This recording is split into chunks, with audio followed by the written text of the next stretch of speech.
장 17절부터 22절까지 말씀이 되겠습니다. 출애굽기 13장 17절부터 22절까지 말씀, 제가 가진 성경으로는 구약성경 116쪽에 나와 있습니다. 출애굽기 13장 17절부터 22절까지 다 찾으셨으면 하나님이 주신 귀하고 복된 말씀을 우리 다 같이 한 목소리로 읽도록 하겠습니다. 바로는 마침내 이스라엘 백성을 내보냈다. 그러나 그들이 블레셋 사람의 땅을 거쳐서 가는 것이 가장 가까운데도 하나님은 백성을 그 길로 인도하지 않으셨다. 그것은 하나님이 이 백성이 전쟁을 하게 되면 마음을 바꾸어서 이집트로 되돌아가지나 않을까 하고 염려하셨기 때문이다. 그래서 하나님은 이 백성을 홍해로 가는 광야길로 돌아가게 하셨다. 이스라엘 자손은 대열을 지어 이집트 땅에서 올라왔다. 모세는 요셉의 유고를 가지고 나왔다. 요셉이 이스라엘 자손에게 엄숙히 맹세까지 하게 하며 하나님이 틀림없이 너희를 찾아오실 터이니 그때의 너희는 여기에서 나의 유고를 가지고 나가거라 하고 말씀하셨기 때문이다. 그들은 숫곳을 떠나 광야 끝에 있는 에담의 장막을 쳤다. 주님께서는 그들을 밤낮으로 행군할 수 있도록 낮에는 구름 기둥으로 앞서가게 하시며 길을 인도하시고 밤에는 불 기둥으로 앞길을 비추어 주셨다. 낮에는 구름 기둥, 밤에는 불 기둥이 그 백성 앞을 떠나지 않았다. 아멘, 아멘, 할렐루야. 오늘도 귀하고 복된 우리 또 예배에 함께하신 여러분을 너무나도 환영합니다. 요즘 날씨가 너무 변덕스러워요, 그렇죠? 그래서 굉장히 또 갑자기 추위가 찾아와가지고 우리 많은 성도님들 중에 또 이제 감기로 또 힘들어하시는 분들이 있습니다. 저도 지금 요즘 감기는 아닌데 몸이 좀 이렇게 체력이 좀 떨어지다 보니까 감기 안 걸려고 아침마다 나올 때마다 비타민 C 1000mg을 3개씩 먹고 나와요. 네. 그래서 우리 이 시간에 오늘은 이렇게 우리 옆에 분하고 인사했으면 좋겠습니다. 하나님 안에서 건강합시다 라고 축복해 주십시오. 네, 옆에 있는 분에게 하나님 안에서 여러분 모두 건강하시기를 바랍니다. 네, 건강하셔야 됩니다. 네, 이 시간 우리 저는 이 오늘 읽은 본문의 말씀을 가지고 하나님의 임재와 약속을 붙잡고 비상합시다라는 제목으로 여러분과 함께 오늘 말씀을 함께 나누고자 합니다. 한번 따라해 주실까요? 하나님의 임재와 약속을 붙잡고 비상합시다. 우리 옆에 있는 분에게, 아까 인사했던 분 말고 다른 분에게 이렇게 다시 한번 축복했으면 좋겠습니다. 하나님의 임재와 약속을 붙잡고 비상합시다라고 축복해 주십시오. 다른 분한테. 네. 맨날 하는 분 말고.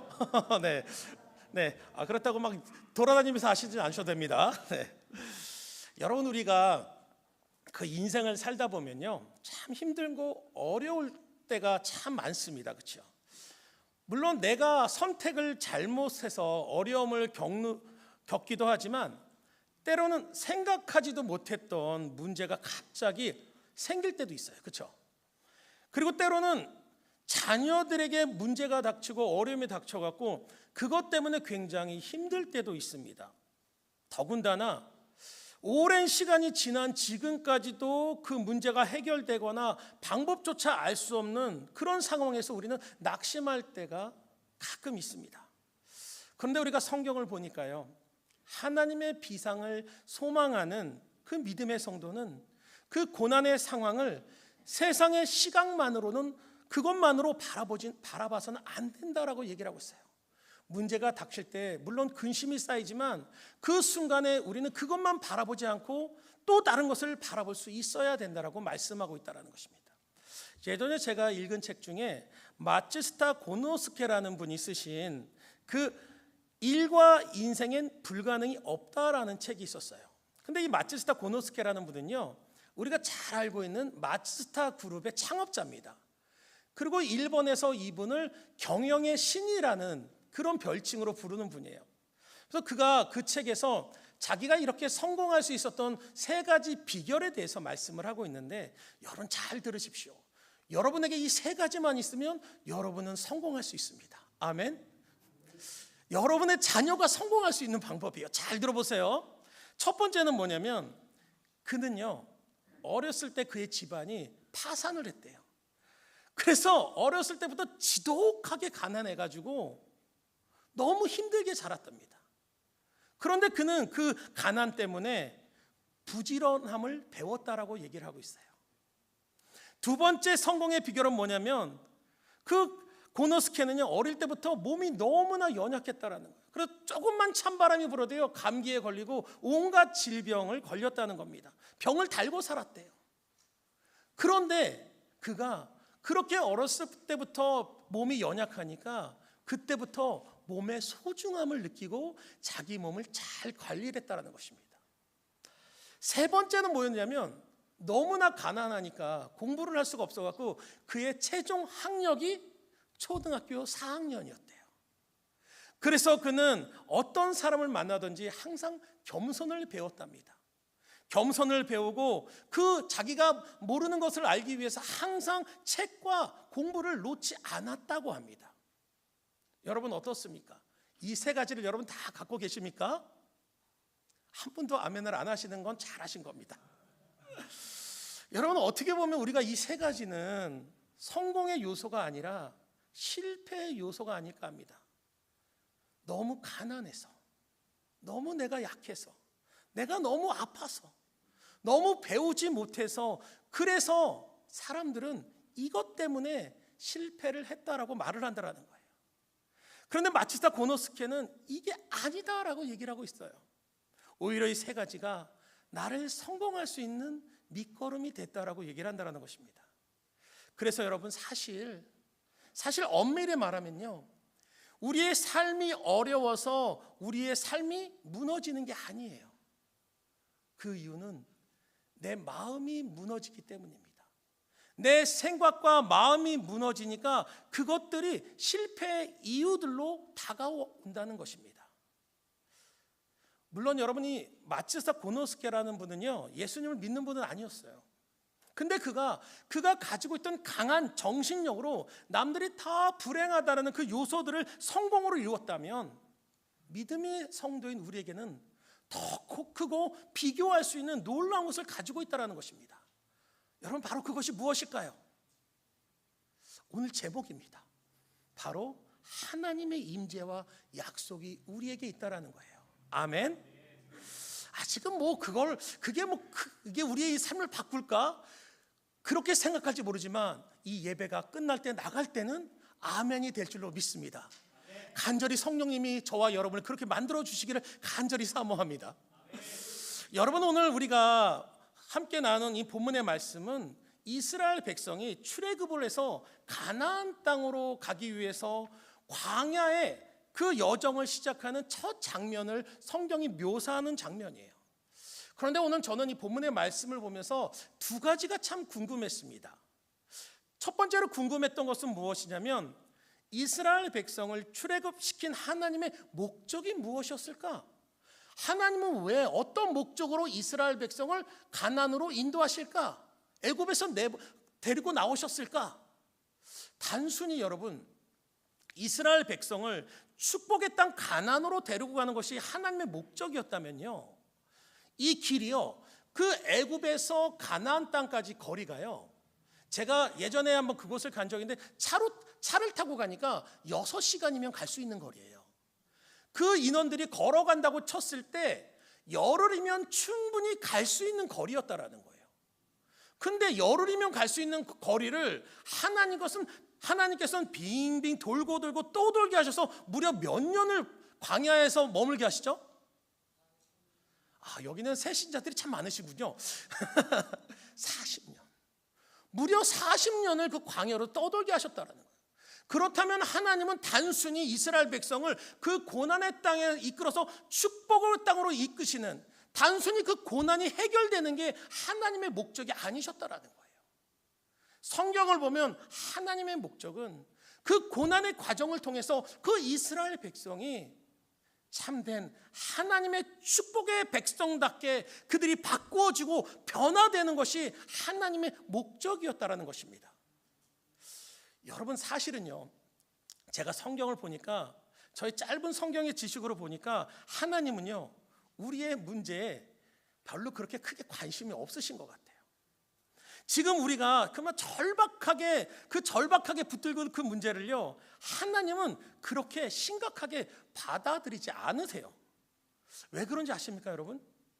첫 번째 이유는 하나님은요, 하나님이 하시면 그건 떠도는 먼지만도 못한 일이기 때문에, 하나님의 능력이 한번 하시면 그 문제는 문제가 아니기 때문이에요.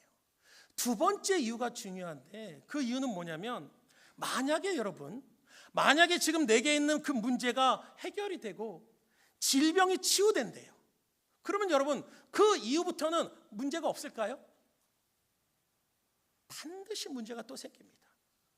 제가 비록 많은 삶을 살지 않았지만 제가 살아보니까요, 요 문제가 딱 하나님한테 요것만 놓고 기도해. 하나님 제발 요거 하나만 해결되면 내가 정말 하나님 붙들며 살아갈게요 하고 응답을 받아요. 그러면 여러분 어때요? 반드시 더 큰 문제가 생긴다는 거예요. 또 다른 문제 계속해서 반복됩니다. 여러분 이것이 우리의 인생 아닙니까? 우리의 삶 아닙니까? 도종환 시인이라는 분이 쓰신 흔들리지 않고 피는 꽃은 없다라는 책이 있어요. 시집이에요. 그 책을 보면 이렇게 얘기를 하고 있습니다. 간단히 말하면요, 바람에 흔들리고 찬바람을 맞고 이슬에 젖지 않고 피는 아름다운 꽃은 없다라는 거예요. 즉 흔들리고 젖고 그러는 것은 당연하다라는 것입니다. 이상한 것이 아니라는 거예요. 다시 말하면 이처럼 우리가 살아가는 이 삶도요 마찬가지라는 거예요. 우리의 삶에 어려움이 생기는 거, 재정적으로 문제가 생기는 거, 건강에 문제가 생기는 거, 또 자녀로 인해서 어려움을 겪는 것은요, 성경에 보니까 그건 당연하대요. 우리의 삶 속에 그런 것들이 계속 반복되면서 살아간다는 것입니다. 그래서 여러분 하나님의 관심은, 하나님의 초점은 그 문제에 있는 것이 아니라 그 문제 가운데 서 있는 바로 하나님의 백성인 저와 여러분에게 있다라는 거예요. 단지 그 문제가 해결받고 응답받고 그 고비를 넘긴 후에 또 다른 문제가 닥치면 똑같이 낙심하고 절망하는 그런 백성이 아니라, 이 문제를 통해서 하나님을 만남을 통해서 이제는 그 어떤 문제와 고난이 닥쳐도 담대히 그 문제를 하나님의 능력으로 이겨나갈 수 있는 하나님의 백성으로 만들기를 원하신다라는 것입니다.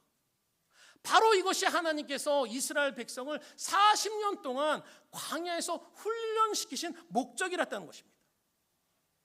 그리고 제가 두 번째로 이 본문의 말씀을 통해서 좀 궁금했던 게 뭐냐면, 그렇다면 하나님은 왜 이스라엘 백성을 구름 기둥과 불 기둥으로 인도하셨을까? 좀 다른 걸로 인도하셨으면 좋을 텐데 왜 구름 기둥과 불 기둥일까라는 고민을 해봤어요. 자료를 찾아보니까 물론 광야가요 낮에는 굉장히 더워요. 굉장히 더워서 하나님이 그 구름처럼 에어컨처럼 시원하게 이끌었다. 그리고 밤에는 또 추워요. 추우니까 난로처럼 따뜻하게 이끄셨다. 물론 그것도 맞는 말이긴 한데, 제가 아는 하나님은요 그런 1차원적인 하나님은 아니신 것 같아요. 그래서 그것이 무엇일까 굉장히 고민을 했습니다. 그러면서 보니까요, 여긴 놀라운 의미들이 숨겨져 있었다는 것입니다.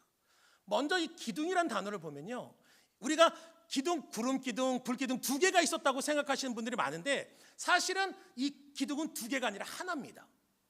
그런데 기둥이란 단어도요, 이 원어를 보면 우리나라 말로 정확히 표현할 것이 없어서 기둥이란 단어를 쓰고 있는데, 엄밀히 말하면 넓은 벽체 같은 기둥이에요. 그런 기둥이 있었는데 그것이 낮에는 구름의 형상으로 나타나고 밤에는 불의 형상으로 나타났다는 거예요. 그렇다면 구름 기둥이 의미하는 것은 무엇일까요?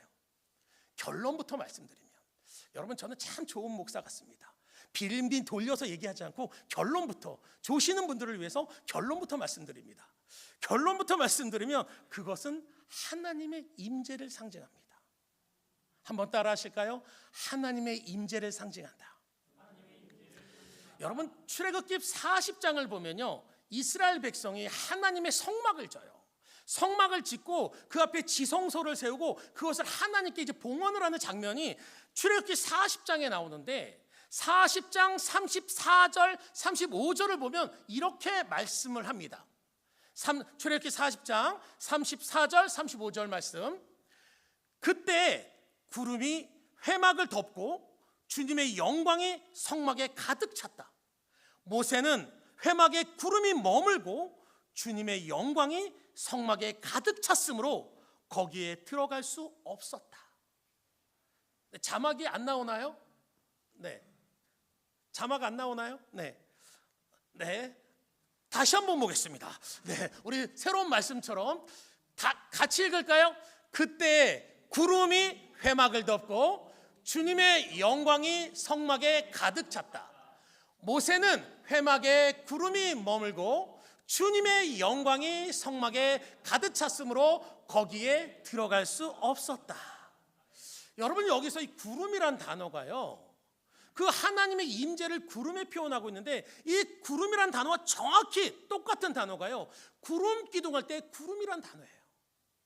다시 말하면 하나님께서요, 그 광야에서 이스라엘 백성을 이끄셨을 때 이 구름 기둥을 보여주셨던 목적이 뭐냐면요, 바로 하나님의 임재가 너희와 함께 한다라는 거였어요. 그 광야의 고난의 길을 갈 때 나는 나 혼자 간다고 생각할지 모르지만 아니다, 그 구름 기둥을 보여주시면서 하나님이 너와 함께 하신다는 것을 보게 하셨다라는 것입니다. 그렇다면 여러분, 우리가 고난을 향하고 갈 때, 고난길을 갈 때 왜 하나님의 임재가 그렇게 중요할까요? 이 임재라는 단어의 의미는 하나님을 경험하는 것을 의미합니다. 한번 따라 하실까요? 하나님을 경험하는 것. 내 삶에 하나님의 함께 하심을 인식하고 경험하는 것이 바로 임재라는 거예요. 얼마 전에 한국에서 제가 전화 한 통화를 받았어요. 한국에서 저와 같이 신앙생활을 하던 청년들인데 둘이 결혼을 한다고 주례를 해달라는 겁니다. 여러분, 저까지 한국에 가진 않습니다. 여러분 걱정 안 하셔도 됩니다. 그 친구들의 말이 뭐냐면 요즘 인터넷이 잘 돼 있으니까 줌으로 주례를 해달래요. 사실 제가 미국에 오기 전에 청년들한테 너무 이루지도 못할 부도수표를 너무 많이 남발을 해놨습니다. 너 결혼할 때 걱정 마, 내가 와서 해줄게, 내가 무조건 와서 해줄게, 그런 말을 너무 많이 해놨는데 이 친구들이 이제 전화 와가지고 줌으로라도 주례를 해달라는 거예요. 근데 미국은 인터넷이 그렇게 중간에 잘 안 될 경우가 있잖아요. 그래갖고 저 때문에 그 주례가 중간에 딱 끊어버리면 그 축복의 예식이 망칠 것 같아갖고 제가 주례 영상을 찍어서 내가 여기서 마치 너희들을 보는 것처럼 해가지고 보내줄게, 그렇게 약속을 했습니다. 어제 보내주기로 했는데 아직 못 보내고 있습니다. 그런데 제가 그 신랑 신부랑 전화통화를 하는데 그 신부가 그래요. 그 신랑은요, 지금 이제 신학대학원을 졸업을 해가지고 목회의 길을 아주 잘 걷는 전도사님입니다. 그리고 신부는 학교 선생님이세요. 근데 그 신부가, 자매가 그 교사 시험을 보러 갈 때 제가 기도를 해줬습니다. 근데 제가 기도해 준 것까지는 기억을 하는데 어떤 내용을 기도했는지는 저는 기억이 안 납니다. 근데 그 자매가 이렇게 얘기하는 거예요. 목사님, 그때 저한테 이렇게 기도해 주셨어요. 하나님, 내일 우리 연희가 임용고시를 보러 가는데 아버지 손잡고 놀이공원 가는 아이처럼 하나님 손잡고 즐겁고 기쁜 마음으로 잘 다녀오게 해주세요. 제가 이렇게 기도했답니다. 저는 이렇게 시적인 사람이 아닌데 했답니다. 그래서 했구나. 근데 곰곰이 생각해 보니까 아마도 이 기도는요, 제가 어렸을 때 체험했던 경험에서 나온 기도가 아닐까, 그런 생각을 해봅니다. 여러분, 어렸을 때 기억나십니까? 여러분, 우리가 어린아이 때 아버지 손을 잡고 길을 갔던 기억이 나실 거예요. 있으실 거예요. 저는 어렸을 때요, 저희 집이 한 골목을 좀 들어가서 이렇게 좀 들어가는 곳에 저희 집이 있었어요. 그래서 그 밤이 되고 어두컴컴해지잖아요. 그럼 어렸을 때 이제 어디를 갔다가 집에 딱 가려면요, 그 골목 입구가 있지 않습니까? 골목 입구에서 숨을 한번 이렇게 쉽니다. 그러고 나서 전속력으로 앞도 안 보고 뜁니다. 그런데 가다가 너무 무서워서 막 뛰어가는데 가다가 고양이라도 한 마리 나오면 뒤로 확 자빠지면 너무 놀라가 무서워가지고. 여러분, 이런 경험을 해보셨습니까?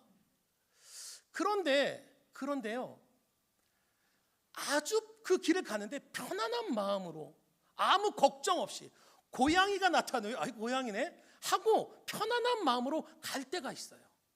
어느 때인 줄 아십니까, 여러분? 어느 때일까요? 아버지 손잡고 갈 때였어요. 그 어두컴컴한 길을 아버지 손잡고 가니까요, 두렵지가 않더라고요. 갑자기 내가 힘이 세지고 갑자기 성령이 저한테 임하셔가지고 제가 주님이 함께 하신다는 담대함이 생긴 게 아닙니다. 여전히 저는 연약하고 약하고 힘이 없는 존재였어요. 그 골목도 여전히 무섭고 어두운 깜깜한 공간이었습니다. 그런데 딱 하나, 내 옆에 아버지가 손을 잡고 가는데 하나도 무섭지가 않더라고요. 저는 이게 하나님의 임재라고 생각합니다. 여러분, 하나님의 임재가 무엇입니까? 내 힘으로는 감당할 수 없어요. 지금 내게 있는 고난이요, 내 능력과 한계로는 도저히 해결해 나갈 수 없는 문제입니다. 너무 답답할 겁니다. 근데 여러분, 놀라운 것은 하나님의 임재 가운데 있는 사람은 그게 두렵지 않다라는 거예요. 왜일까요, 여러분? 그 이유는 단 하나예요. 내가 갑자기 그 문제를 해결할 수 있는 능력이 생긴 게 아니라 내 손을 잡고 계시는 그 하나님을 바라봤기 때문입니다. 내 능력이 아니라 나의 아버지 되시는 그 하나님의 능력을 알기 때문에 내 문제가 더 이상 두려운 문제가 되지 않는다라는 겁니다. 정말 간절히 바라는 것은 우리 사랑하는 성도들 가운데 문제가 있는 거 압니다. 걱정, 근심 가운데 있는 거 압니다. 간절히 바라는 것은 여러분, 그 가운데 주님의 임재를 체험하시기를 간절히 축원드립니다. 오늘 제가 그 TV를 보는데 과학 프로그램이었어요. 과학이에요. 사이언스. 근데 거기서 문제가 나오는데 어떤 문제가 나오는지 아십니까? 서울에서 부산까지 간대요. 서울에서 부산까지 가는데 가장 빨리 가는 방법이 무엇입니까? 라는 질문이 나왔어요. 여러분, 서울에서 부산까지 가장 빨리 가는 방법이 무엇일까요? 아시는 분은 제가 선물을 드리겠습니다. 일부 예배 드리신 분 빼고. 우리 전두병 집사님, 우리 오늘 기도 너무 감사했습니다. 부산에서 서울까지 어떻게 하면 가장 빨리 갈까요? 기차로 가는 거 맞습니다. 네, 기차로 가는 거. 그런데 뒤에서 얘기하네요. 바로 비행기가 더 빨라요. 네, 또 헬리콥터도 나오고. 근데 여러분, 그 정답이 뭔지 아십니까? 정답은요, 사랑하는 사람과 같이 갈 때 제일 빠르대요. 사랑하는 사람과 갈 때 제일 빠르대요. 왜 그런지 아세요? 이게 과학적으로 나온 거예요. 사랑에 빠지면요, 그 사랑의 호르몬이 몸에서 나오잖아요. 그러면 그 호르몬이요, 사람의 그 시각을 마비시킨대요. 그래서 어때요, 여러분? 사랑하는 사람하고 있으면요, 옆에 수백 명이 있어서 그 사람밖에 안 보입니다. 사랑을 저밖에 안 해봤습니까? 그렇지 않습니까? 우리 이수영 장로님 그렇지 않습니까? 대답 잘 하셔야 돼요. 옆에서 그냥 듣고 계세요. 그렇지 않습니까? 네, 아멘. 중요한 거예요, 여러분. 그리고요, 사랑의 호르몬이 몸에서 나오잖아요. 그러면 그 사람이요, 시간의 감각을 마비시켜 버린다는 거예요. 그 사람만 보고 있으면요, 시간이 가는지 안 가는지 모른다는 거예요. 여러분 다 경험해 보셨잖아요. 그렇죠? 안 장로님 경험해 보셨죠? 그렇다는 거예요. 그 프로그램을 보면서 그 얘기를 들으면서 이런 생각이 들었어요, 여러분. 하나님을 사랑하는 것도 이와 같지 않을까? 우리가 하나님을 사랑하잖아요. 하나님 사랑하고 하나님 손잡고 가잖아요. 하나님의 임재를 느끼며 살아가잖아요. 그러면 우리 앞에 있는 그 문제가요, 언제 끝났는지도 모르고 하나님만 바라보고 가니까 어느 순간에 그 문제와 근심이 사라질 줄로 믿습니다. 바로 여러분, 이것이 하나님의 임재라는 거예요. 하나님이 그래서 그 고난 가운데 광야에서 구름 기둥을 보여주신 이유는 넌 혼자가 아니야. 그 문제, 걱정, 근심 가운데 너는 혼자가 아니야. 바로 하나님이 너와 함께 하신다. 너의 손을 붙잡고 계신다는 것을 잊지 말고 살아가라는 하나님의 말씀이라는 것입니다. 간절히 바라기는 여러분 가운데 문제가 있고 근심이 있고 자녀들 때문에 고민이 있으시다면 이 시간 그 모든 것보다 하나님의 임재를 경험하시기를 주님의 이름으로 간절히 축원드립니다. 두 번째로 불기둥인데, 그렇다면 불기둥은 무엇을 의미하겠습니까? 결론부터 역시 말씀드리면 이 불기둥은 하나님의 약속을 상징하고 있습니다. 한번 따라 하실까요? 하나님의 약속. 여기서 이 불기둥이 할 때 불이라는 단어로 보니까요, 이 단어는요 일반적인 fire라는 그런 단어가 아니에요. 굉장히 특별한 단어를 사용하고 있습니다. 그런데 이 단어가요 똑같이 사용되는 곳이 성경에 딱 한 군데 나옵니다. 딱 한 군데 나와요. 거기가 어디냐면 창세기 15장인데요 창세기 15장에 보면 이 본문은요 하나님께서 아브라함을 부르셔서요 아브라함에게 축복의 약속을 하시는 말씀이에요.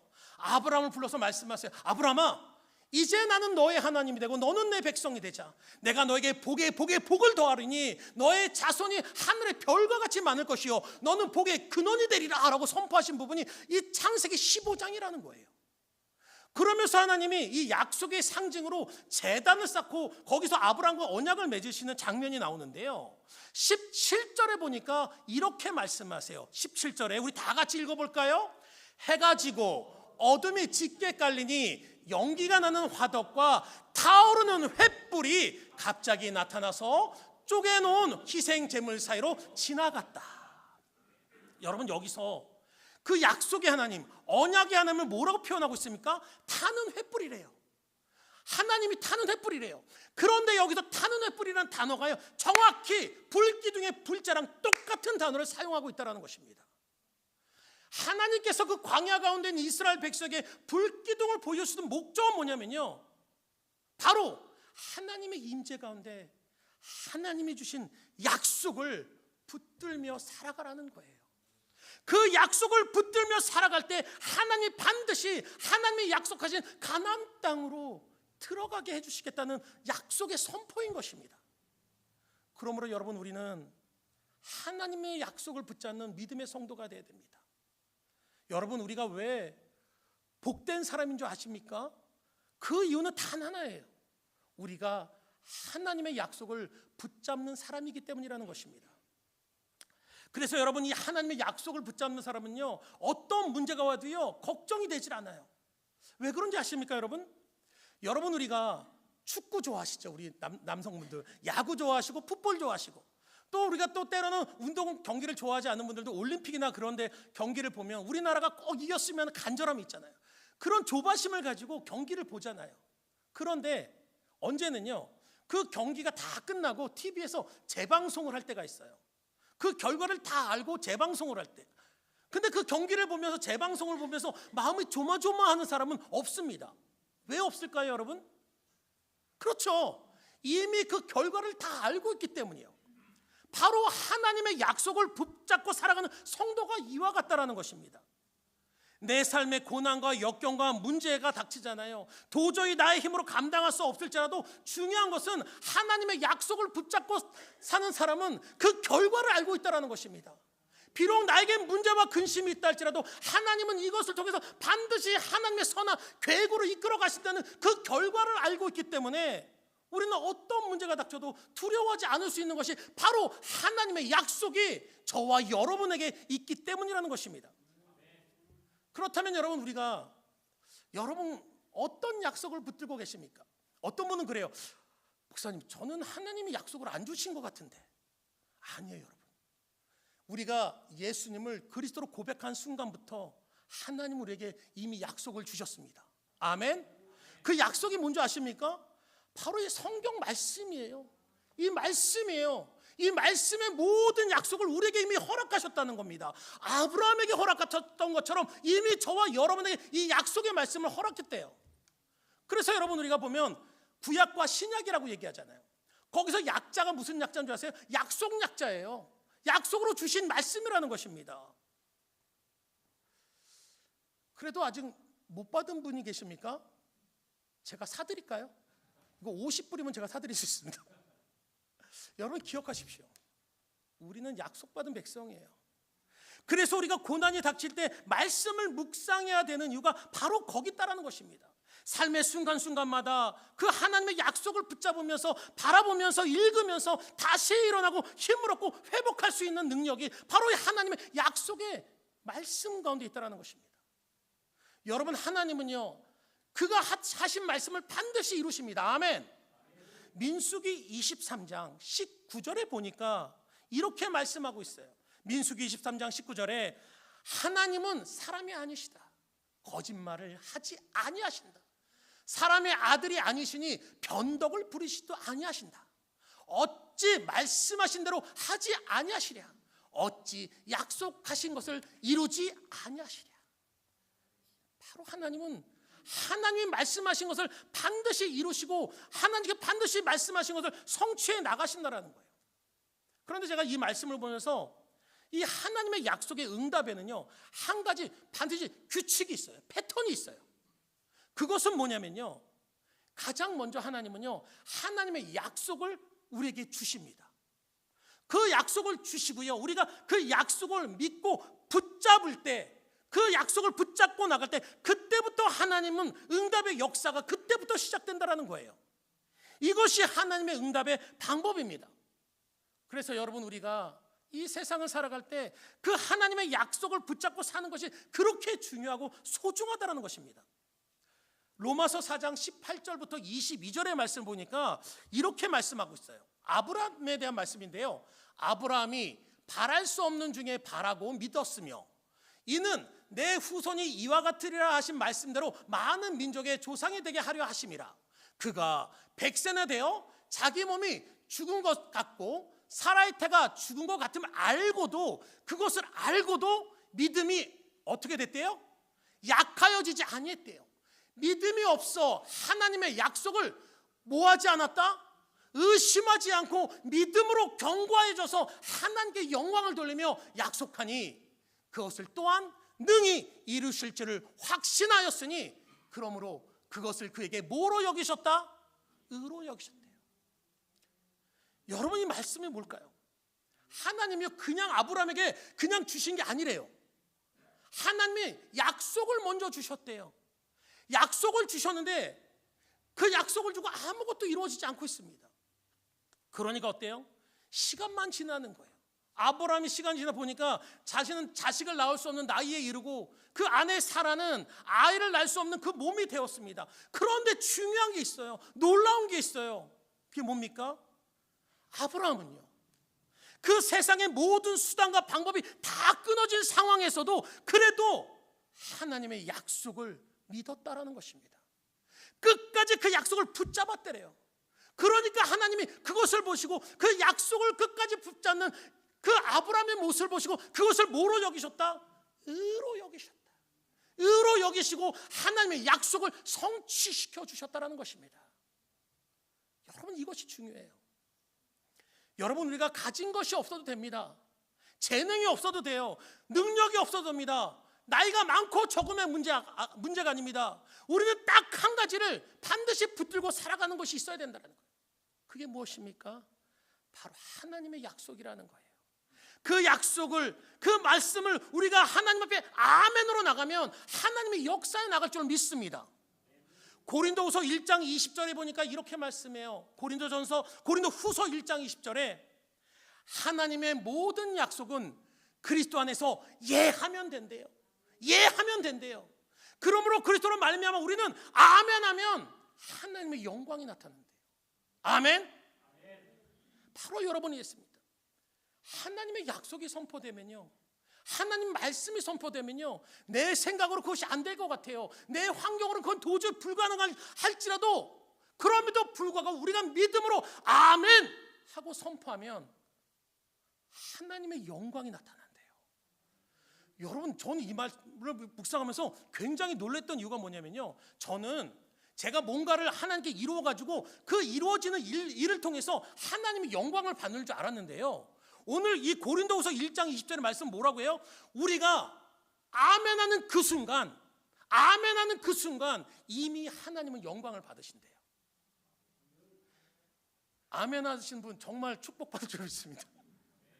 그래서 여러분, 우리가 하나님 말씀에 정말 큰 소리로 아멘하는 것이 그래서 복되고 귀한 것입니다. 그래도 안 하십니까? 정말 귀할 줄로 믿습니다. 혹시 여러분 중에 이렇게 생각하시는 분도 있어요.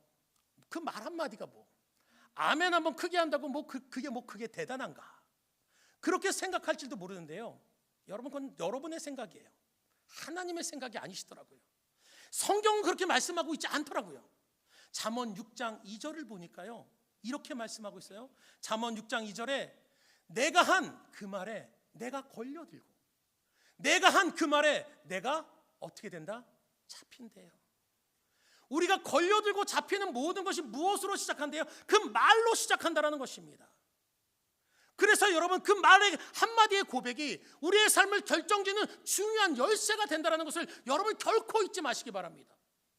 그냥 습관적으로 힘들고 어려울 때 우리가 하는 말 뭡니까? 아이고 죽겠다, 힘들어 죽겠다, 설교 너무 길어 죽겠다, 그렇게 말하지 않습니까? 그거는 여러분, 아멘하면 안 됩니다 여러분.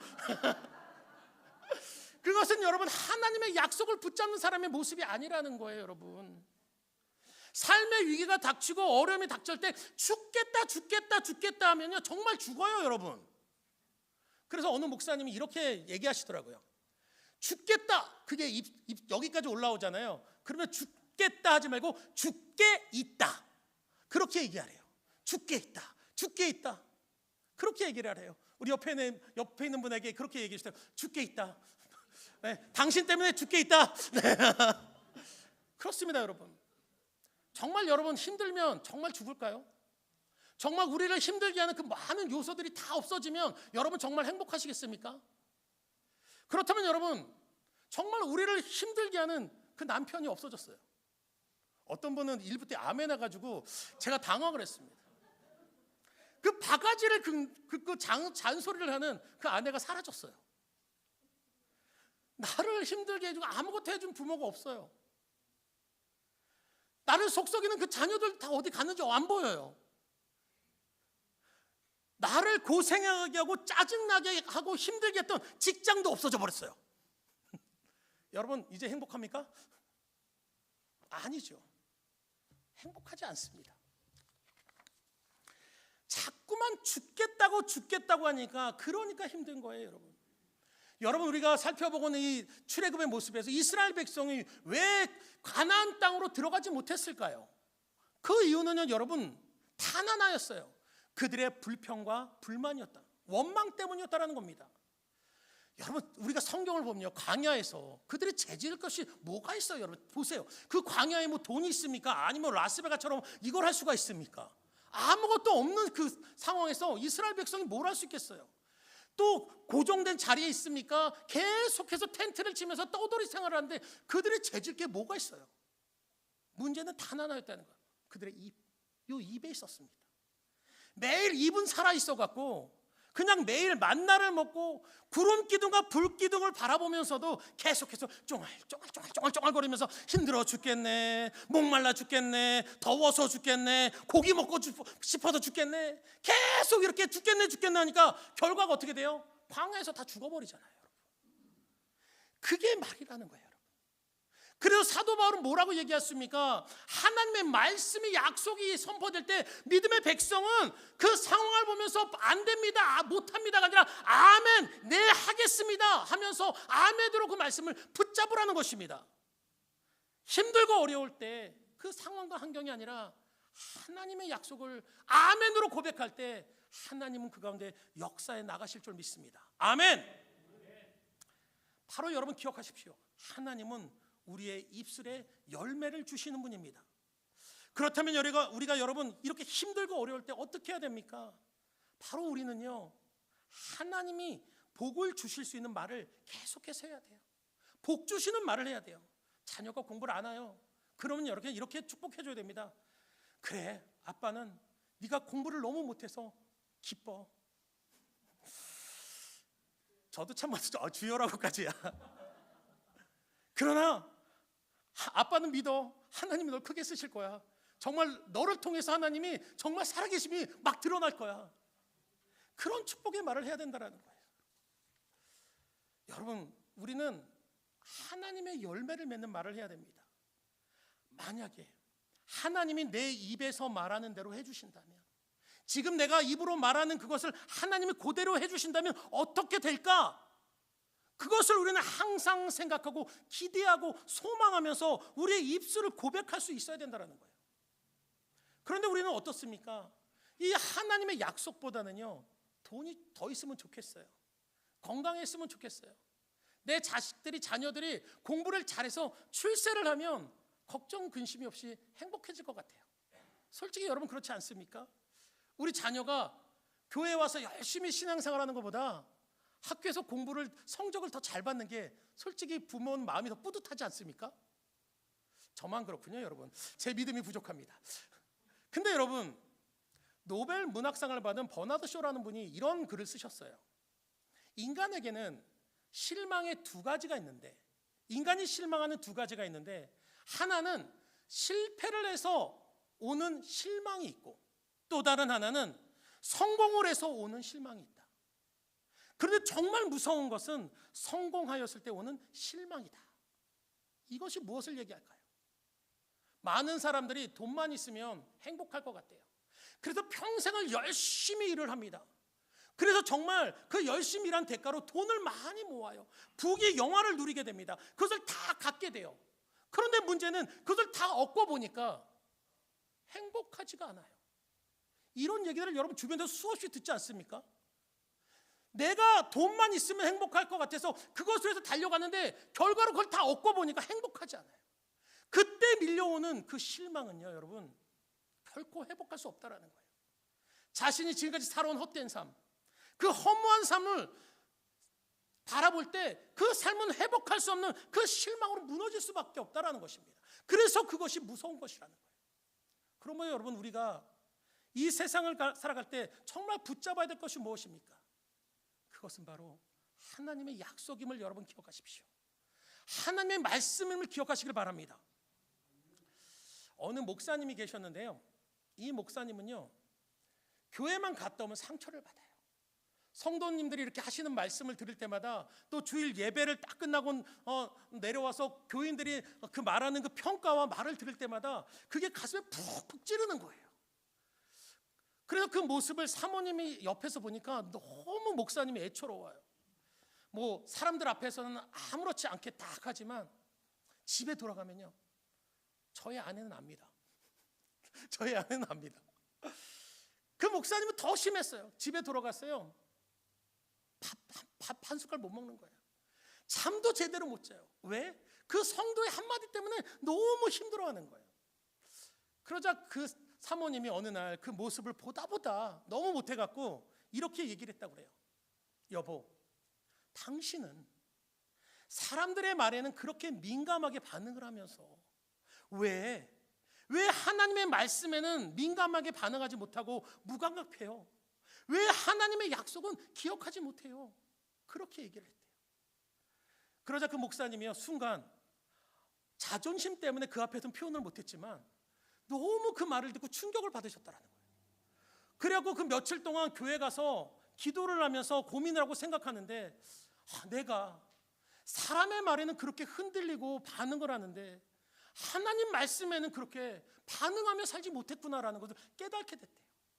그러고 나서 그 다음부터는요, 이 목사님께서 이 말씀을 보는데요, 말씀을 보는데 그전에는 어떻게 하면 설교를 잘할까, 어떻게 하면 성도들이 아이고 목사님 오늘 설교는 괜찮았어 굿 그런 걸 들을까, 그러기 위해서 말씀을 살펴봤는데, 그때부터는요 그렇게 아니라 이 말씀 속에서 하나님이 나에게 하시는 말씀은 무엇일까, 내가 무엇을 붙잡아야 될까, 그 말씀이 무엇일까를, 그것을 초점을 맞춰 말씀을 보는데 그 다음부터 그 설교가 달라지더라는 겁니다.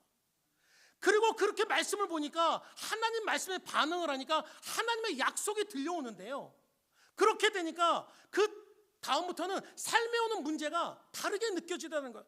사람들이 아무리 말을 해도요, 그 하나님의 약속을 붙잡으니까 상처가 되지 않았대요. 하나님의 약속에 대한 믿음의 확신으로 서니까 그 문제 가운데 오히려 기쁨과 감사가 넘쳐났다는 것입니다. 그리고 놀라운 것은요, 그렇게 목사님이 바뀌니까 성도들도 변화가 일어나고 지금은 한국에서요 아주 목회를 잘하고 계십니다. 여러분, 바라기는 저와 여러분이 이와 같이 되기를 주님의 이름으로 간절히 축원드립니다. 빌립보서 4장 12절 13절에 보면 이렇게 말씀하고 있습니다. 내가 비천에 처할 줄도 알고 풍부에 처할 줄도 알아. 모든 일에 배부르며 배고픔과 풍부와 궁핍해도 일체의 비결을 배웠노니 내게 능력 주신 자 안에서 내가 모든 것을 할 수 있느니라.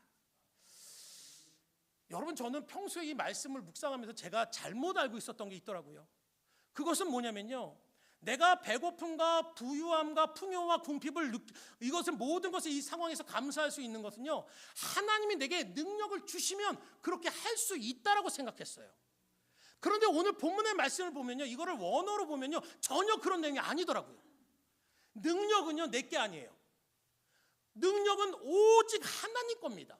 주님 거예요. 그런데 중요한 건 뭐냐면, 나는 능력이 없지만 내가 누구 안에? 주 안에 있으면 하나님이 역사에 가신다라는 거예요.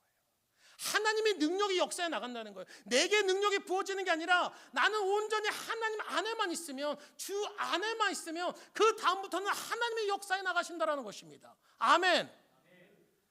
여러분, 그것을 기억하십시오. 그래서 우리의 삶에 하나님의 임재가 필요하고 그 임재 가운데 주시는 하나님의 약속이, 그것을 붙들며 살아가는 것이 그렇게 중요하다는 것입니다.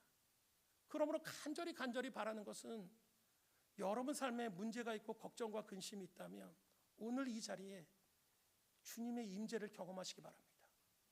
그리고 그 주님이 주시는 그 복된 말씀의 약속을 붙들고 그 고난과 역경 가운데 담대하게 하나님의 축복의 백성으로 살아가는 저와 여러분이 되기를 주님의 이름으로 간절히 축원드립니다.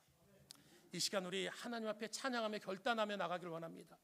이 시간 우리 다 같이 일어나셔서 이 시간 우리가 찬양하며 나갈 곡은 원하고 바라고 기도합니다.